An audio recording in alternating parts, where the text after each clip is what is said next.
Momen Anies Baswedan urus SKCK untuk berkas Capres diantar sepeda motor ke kantor Baintelkam. Baca pres dari Koalisi Perubahan untuk Persatuan Anies Baswedan mendatangi Baintelkam Polri di Gedung Tripatra, Jalan TB Simatupang, Cilandak Barat, Cilandak, Jakarta Selatan.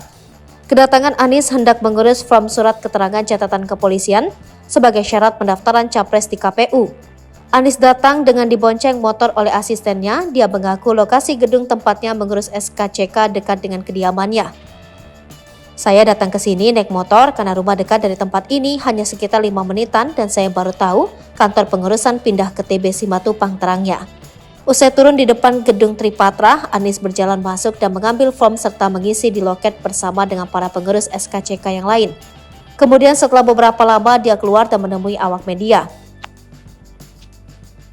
Namun untuk pengambilan SKCK tidak bisa diambil pada hari yang sama karena untuk Capres dan Cawapres harus ditandatangani langsung oleh Kepala Badan Intelkam Polri.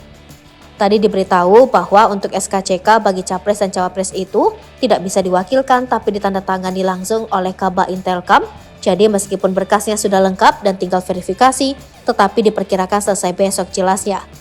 Kami daftar online pekan lalu, tapi tadi dimasukkan datanya lagi verifikasi karena untuk Capres Cawapres harus di Mabes Polri, tambahnya. Usai mengurus SKCK, Anies pun beranjak dari gedung Tripatra menuju kegiatan selanjutnya.